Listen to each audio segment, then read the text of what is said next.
The winter sky over occupied France hung low and metallic, the kind of cold that bites through leather gloves and rattles inside engine cylinders.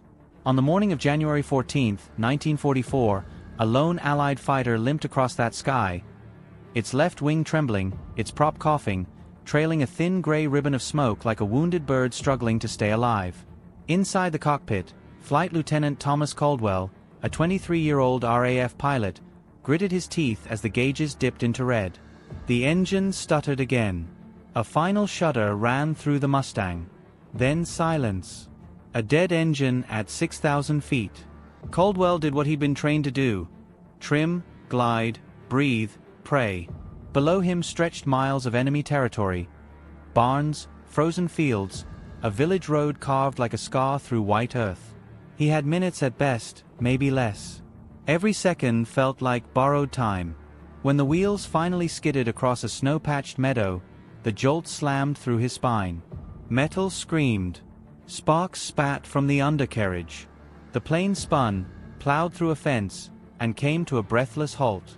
Then, footsteps. Voices. German. Caldwell braced, heart pounding. He'd expected soldiers. Instead, a single man approached, a middle-aged Luftwaffe mechanic with oil-stained hands and a calm, unreadable expression. His name was Karl Metzger. Metzger studied the crashed Allied fighter the way a sculptor examines another artist's work. Not with hatred, not with triumph, but with a craftsman's respect. And then he said something Caldwell would never forget. "This is good engineering. Too good to leave broken." The German mechanic walked closer, not with a rifle, but with a tool pouch. Caldwell stared in disbelief. The man who should have captured him wanted to repair his plane. In the middle of a world at war, in a frozen field surrounded by enemies, a German mechanic prepared to help a British pilot fly again. Not for politics, not for ideology, but out of respect for the machine and the man who flew it. The war had created enemies. Fate had created a moment of impossible humanity. To understand how an Allied pilot and a German mechanic ended up standing together beside a broken Mustang in the winter of 1944, we need to step back, before the smoke trail, before the crash, before war twisted ordinary men into uniforms and orders. Europe in early 1944 was a continent stretched thin. Villages felt hollow. Cities coughed dust. The roar of engines, Allied or Axis, had become as common as church bells once were. The war had matured into something colder, more fatalistic. It was no longer about glory or quick victories. It was about endurance. In the West, Allied air power was tightening its grip. American Thunderbolts and Mustangs swept across occupied France almost daily, hunting supply trains, radar stations, anything that could weaken German defenses before the expected invasion. German forces, worn down and increasingly outnumbered, fought back with what strength they had left. 4 soldiers and airmen on both sides. Survival hinged on a mixture of skill, routine, and luck. Thomas Caldwell, the young RAF pilot who would soon fall from the sky into Metzger's world, had joined the Royal Air Force with the kind of naive defiance only a 19-year-old could possess. He wanted to fly, simple as that. But war had a way of transforming simple desires into complicated realities. By early 1944, Caldwell had flown more than 60 missions. He'd watched friends vanish into clouds, flames, or silence. He'd learned to mask fear behind a grin, courage behind discipline. Yet beneath the uniform, he was still the same mechanically curious boy who spent summers dismantling radios in his father's shed. He loved the P-51 Mustang not just as a weapon, but as a masterpiece of engineering. The hum of its Merlin engine, the precision of its controls, the way it responded like an extension of his own body. On the other side of the war stood Karl Metzger, a Luftwaffe mechanic long before he was a soldier. He'd been a car engineer in Stuttgart, known for fixing anything with a motor. When war arrived, it didn't ask what he wanted, it simply called his name. He was assigned to maintain German fighters at small rural airfields, always repairing, always adjusting, always listening to the rhythm of engines like a physician listening to the heartbeat of a patient.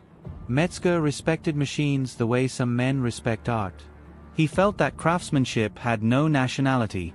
Good engineering, to him, was a language understood across borders, even borders drawn by war. By 1944, he had seen too much. He had seen pilots take off full of confidence and return as charred metal dragged across the snow. He had seen the toll of winter on machines and the toll of war on men. His hands were steady because they had to be. His heart had hardened because the world had left it little choice. And yet, some part of him, buried but alive, could still admire the beauty of a well-built aircraft, even if its insignia belonged to the enemy. That part of him is what made the moment possible. On that cold January day, Caldwell wasn't flying a bombing run. He was assigned to a reconnaissance sweep, photographing German movement along a small stretch of railway. A simple task, until a hidden German anti-aircraft gun spotted him. One burst of flak tore through his left wing and chewed into the coolant lines. The engine lasted only minutes. The sky became a race between gravity and survival.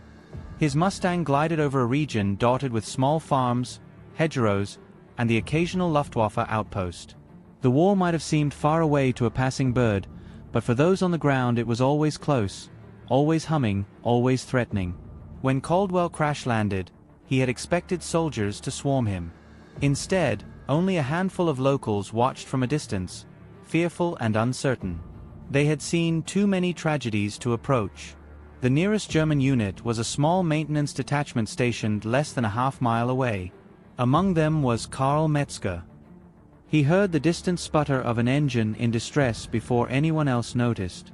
Mechanics develop an instinct for trouble, the kind of instinct that makes them lift their head when something sounds wrong, even if they don't yet know why.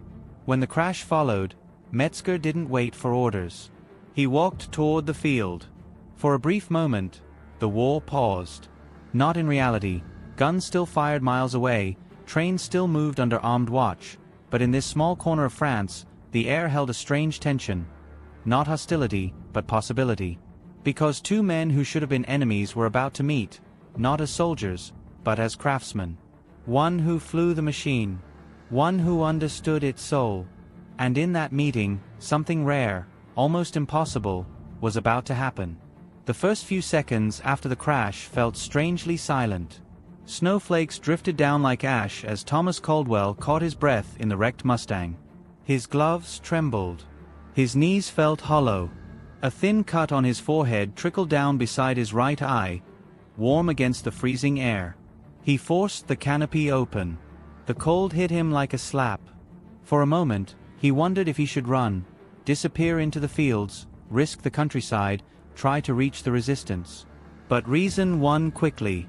He was in open terrain. His legs were shaky, and the Germans would surely arrive within minutes. He raised his hands slowly as the mechanic approached. Karl Metzger walked with the unhurried certainty of someone who understood machines more than he feared men. His boots pressed neat shapes into the snow. His gaze passed over Caldwell, then rested on the Mustang's shattered nose. "You kept her steady," Metzger said, almost thoughtfully. "Most men would have cartwheeled before touching down." Caldwell blinked, confused. He expected shouts, commands, a rifle aimed at his chest. Instead, the mechanic's tone was almost admiring. Metzger stepped closer and crouched near the engine cowling. His hand hovered inches above the damaged panels, as if touching the wounded aircraft would betray something sacred. "You flew her well," he repeated. "This engine, Rolls-Royce Merlin, yes?" Caldwell nodded. "Licensed build. Packard made." A faint smile touched the German's lips. "A beautiful engine. Smooth power delivery. I've only seen it in pieces. Never this close." Caldwell glanced around. No soldiers yet. No rifles. Only this man, this German with an inexplicable softness in his voice, studying the Mustang with reverence. "How far did you glide?" Metzger asked. 6 kilometers, Caldwell said cautiously. Metzger exhaled, impressed. "She must trust you." Before Caldwell could respond, a sharp whistle cut through the cold. 2 German soldiers approached from the distant road, rifles slung over their shoulders. Caldwell's pulse spiked. He raised his hands a little higher, but Metzger stood between them and gestured for patience. "He's injured," And the plane is damaged, Metzger said. Let me assess it. One soldier scoffed. Assess what? It's the enemy. Metzger turned to him with a steadiness that held authority without rank. The enemy, yes. But a machine like this should not be left to rot in a field. He paused. Nor should a pilot bleed in the snow. The soldiers exchanged looks, confused, annoyed, but unwilling to argue with the man who kept their own aircraft alive. Mechanics, in wartime, held a strange kind of respect. Fighters were replaceable. Men who repaired them were not. Caldwell was escorted to a small barn near the road. They didn't tie him. They didn't beat him. They simply watched him. The war had worn even the guards thin. Cruelty required energy few still possessed. Inside the barn, Caldwell sat on a wooden crate. His ears still rang from the crash. His mind wrestled with impossible questions. Why had the mechanic been calm? Why had he spoken with admiration instead of hatred? Why had he protected him from the soldiers? Minutes later, Metzger entered the barn carrying a small box of tools. Caldwell stiffened. What are you doing? Metzger set the tools down. I'm checking your wounds, then your aircraft. Why? Because, Metzger said, wiping his hands on a cloth, war doesn't stop a craftsman from recognizing good work. It was an answer that made sense to no one and yet explained everything. Metzger cleaned the cut on Caldwell's forehead. The German's hands were gentle, surprisingly gentle for someone who spent his life wrestling engines into obedience. Caldwell watched him, unsure whether to trust or question. Part of him wanted to ask why he wasn't being interrogated. Another part simply wanted to understand this man. You fix Allied planes often? Caldwell asked. Metzger chuckled quietly. No. Only German ones. But I know engineering. And I know pride. His expression softened. You kept control even when the coolant failed. You must care for the machine. Caldwell nodded. She saved my life more times than I can count. A good aircraft is like a good horse, Metzger said. Treat her well, and she carries you home. When Metzger returned to the crash site, Caldwell was marched after him. The cold gnawed at his fingers. His breath fogged into pale clouds. The Mustang looked worse now that Caldwell saw it from a distance. Wingtip crushed, coolant pouring out as slush, one landing gear bent like twisted bone. But Metzger's eyes lit up with a strange sense of purpose. It can be fixed, he murmured. The soldiers frowned. Fixed for what? To give back to him. Metzger ignored them. He crouched by the coolant lines, tracing the rupture. If we seal this, refill from stores, straighten the gear, she could fly. The younger soldier scoffed. Fly? You're dreaming. Machines don't dream, Metzger replied. They simply obey those who understand them. The remark silenced everyone. Caldwell felt a pang in his chest. Hope. No. Something more fragile. Something dangerous. Hours passed. Metzger worked with the intensity of a man performing surgery. He borrowed clamps from the outpost. He used heat from a lantern to bend frozen metal. He sealed ruptures with mixtures Caldwell had never seen. Every motion carried precision, love, and defiance. Why are you doing this? Caldwell finally asked quietly. Metzger paused, glancing at the sky as if the answer floated there. Because I've spent 5 years fixing aircraft designed to kill, he said. I cannot choose the war, but I can choose how I behave in it. He looked Caldwell in the eyes. You fly with respect, not arrogance. I saw it in your landing. I saw it in your hands. Caldwell swallowed. If anyone finds out, they won't, Metzger said simply. Soldiers listen to orders. Mechanics listen to conscience. As the light faded, Metzger stood up. By morning, she can fly. The older soldier scowled. And then what? We escort him to base. Metzger's tone was quiet but unyielding. No. We let him go. The barn fell silent. Even Caldwell's breath caught. Let him go. An Allied pilot? From inside occupied France? The younger soldier's grip tightened on his rifle. That is treason. Metzger didn't blink. It is respect. The tension thickened, between duty and conscience, between fear and decency. Caldwell knew the truth. If Metzger insisted on freeing him, the soldiers could arrest him, or something far worse. But Metzger spoke with the calm certainty of a man who had already made peace with the consequences. "There is a service road to the east," Metzger said. "It leads to open fields. Enough space for a takeoff." Caldwell stared at him. "Why risk your life?" Metzger wiped his hands on the cloth again, breathing out slowly. "Because war ends. But what a man does inside it, that remains." And with that, the impossible became possible. By dawn, the repaired Mustang would face the rising sun. And somewhere in the cold and quiet before morning, a German mechanic and an Allied pilot would have to decide whether mercy could triumph over orders. The night settled heavily over the small French village, wrapping barns, trees, and frostbitten fence posts in a thick hush. Wind whispered across the fields, carrying with it the faint metallic scent of cold engines and distant gun smoke. Inside the dim barn, a lantern flickered weakly, illuminating the repaired Mustang like a wounded stallion prepared for one last sprint. Thomas Caldwell stood beside the aircraft, struggling to absorb the reality before him. The coolant lines were sealed. The bent landing gear had been heated, hammered, and straightened with delicate force. Even the cracked coolant reservoir had been patched with a mixture Metzger crafted from scrap aluminum and binding resin. It shouldn't have worked. But somehow, impossibly, it did. Karl Metzger wiped his hands once more, though they were already clean. The compulsive gesture revealed what his calm face hid: nerves, tension, the quiet fear of a man who had crossed a line from which there was no return. "You should leave before the sun rises," Metzger said. His voice was steady, but the weight behind it was unmistakable. "Patrols change shift at dawn. You'll have a narrow window to take off." Caldwell swallowed. The barn was so still he could hear his own heartbeat. "And the soldiers? They'll let this happen." Metzger paused before answering. "They won't stop you." He didn't say why. He didn't have to. Caldwell had seen the look the soldiers gave Metzger earlier. Part irritation, part resignation, part awe. In war, a good mechanic was a lifeline.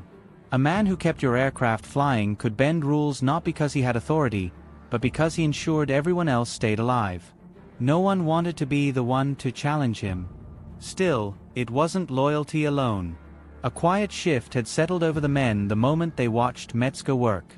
They saw the way he handled the Mustang, not as an enemy machine, but as a piece of engineering that deserved reverence. His respect for it softened something in them, too. But respect wasn't the same as courage. In the end, only Metzger had stepped fully into danger. Caldwell stepped closer to him. "You're risking your life." Metzger met his gaze. "So are you." They stood there, two men divided by uniforms yet bound by something far older than any nation, a craftsman's devotion to his craft, and a pilot's bond with the machine that kept him alive. A distant engine rumble echoed from the east. A German patrol truck. Not close yet, but close enough. Metzger blew out the lantern. Darkness flowed in. "It's time." They rolled the Mustang out of the barn. The wheels crunched over frozen soil, each sound scraping against the tension in Caldwell's chest. His breath steamed, vanishing into the cold. Above them, stars glimmered faintly through a hazy veil of winter cloud. The makeshift runway was nothing more than a long stretch of flat earth, hardened by frost and moonlight. It looked impossibly narrow, impossibly short. But Caldwell had no choice.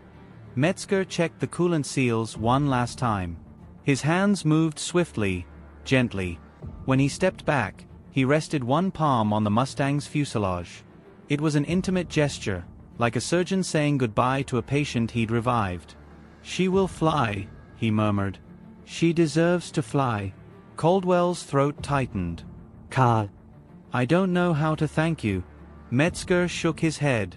"Don't thank me. Fly well. That is enough." The soldiers watched from a distance, silent, pale silhouettes in the moonlight. None raised rifles. None spoke. They simply observed, as if sensing they were witnessing something rare, something the war could not entirely choke, human decency breaking through the cracks. Caldwell climbed into the cockpit, his fingers trembling slightly as he gripped the controls. The seat felt colder, heavier. He had flown dozens of missions, yet this moment felt different. More fragile, more sacred. Metzger leaned close and whispered, "Start her gently. The repair will hold, but she's still wounded." Caldwell nodded. He primed the engine. 1 heartbeat. 2. The starter whined, a tired, painful cry. The propeller jerked, rotated once, spit a small cloud of vapor. Then, with a shuddering roar, the Merlin engine came alive. The sound filled the field, deep, powerful, shaking frost from branches. It echoed across the countryside like a heartbeat returned. Caldwell exhaled a breath he didn't know he'd been holding. Metzger stepped back, face illuminated by the moonlight and engine flare. His expression was unreadable. Part pride, part sorrow. Caldwell checked the gauges. Coolant pressure held. Oil temperature rising. The plane vibrated beneath him, ready to move. He looked down through the cockpit. Metzger raised a gloved hand. Half farewell, half silent blessing. Caldwell returned the gesture. He pushed the throttle slightly. The Mustang rolled forward, wheels bumping over frozen clumps of earth. The ground blurred beneath him. The repaired landing gear creaked but held steady. Halfway down the makeshift runway, doubt lashed through him. What if the seal burst? What if the gear collapsed? What if the engine failed again? But then he thought of Metzger's hands, steady, precise, deliberate. A man who repaired engines not because he was ordered to, but because he believed each machine had purpose. Caldwell pushed the throttle to full. The engine roared. The Mustang surged. The frozen field raced beneath him, short, too short, but the aircraft's nose lifted. Air pressed beneath the wings. The plane rose. Barely. But it rose. Caldwell felt the wheels leave Earth. He felt that fragile moment of suspension, the boundary between falling and flying, break open into flight. He climbed higher, higher, the field shrinking below. The barn, the soldiers, the fence, the road. They all dissolved into pale shapes swallowed by distance. Only one figure remained clear. Metzger, standing in the field, looking up. One man who, in a world tearing itself apart, chose to help a stranger touch the sky. Caldwell banked slightly, dipping his wings in a silent salute. Metzger raised his hand once more. In that moment, brief, delicate, defiant, the war was small, and humanity was vast. Thomas Caldwell flew eastward, away from the frozen field where fate had rearranged the lines between enemy and ally. The Mustang trembled slightly, as if remembering each wound Metzger had coaxed back into function. Yet the aircraft held steady. It climbed through the pale dawn sky, slipping across the frontiers of war like a ghost. Behind him, the world he left dissolved into fog and distance. Ahead lay uncertainty, but also survival. The flight back to Allied territory took nearly an hour. Every few minutes, Caldwell checked the coolant. Pressure, afraid it would drop. Every sound felt amplified. Every vibration made his pulse spike. Yet the engine kept its rhythm. Flawed, a little uneven, but alive. Alive because a German mechanic had willed it so. When Caldwell finally reached an Allied airstrip in southern England, he touched down with an unsteady landing. Ground crews rushed to the aircraft, their eyes widening at the patchwork repairs, the scorched panels, the improvised seals that no Allied mechanic would have dared to attempt. Who in God's name fixed this? One engineer asked in disbelief.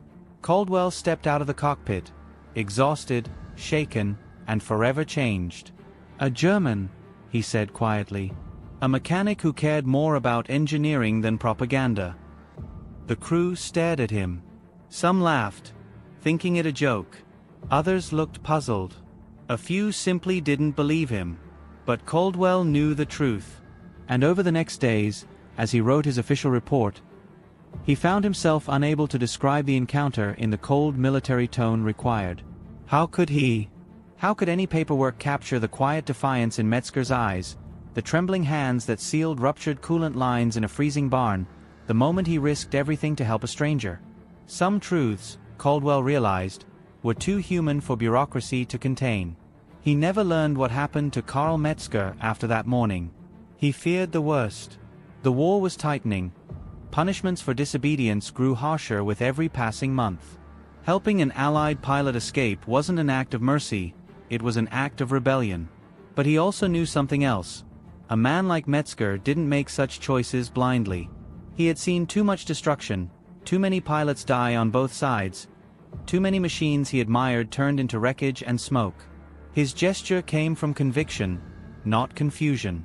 Caldwell would think about Metzger every time he saw a mechanic wipe grease from his hands, every time he watched technicians swarm over a wounded aircraft, every time he heard the deep growl of a Merlin engine. He thought about him long after the war ended, long after the skies over Europe fell quiet again. Years later, when peace returned and borders softened, Caldwell tried to track him down. He wrote letters. He searched records. He spoke with former Luftwaffe personnel. But the war had scattered men like leaves, and Metzger, if he survived, left no trail behind. Yet the memory remained, not as a legend, not as a myth, as a moment of extraordinary humanity in the middle of an inhuman war. A reminder that even in the darkest chapters of history, individuals still made choices, small, quiet choices, that defied the machinery of hate. Choices that revealed the stubborn persistence of decency. Choices that whispered that war could steal nations, landscapes, even futures, but not the capacity for compassion. Caldwell flew many missions after that day. He earned medals. He saw victory.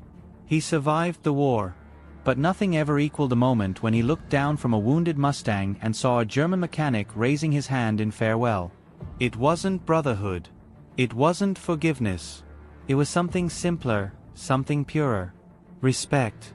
A mechanic respecting a pilot. A craftsman respecting a machine. A human being respecting another, even when the world insisted they were enemies. And in that cold field in France, under a pale winter sky, something timeless happened. Something war itself could not bury. A single act of mercy. A single act of rebellion. A single act that echoed far beyond the battlefield. In the silence that followed, the world remembered something the war had almost erased. Even enemies can choose to be human.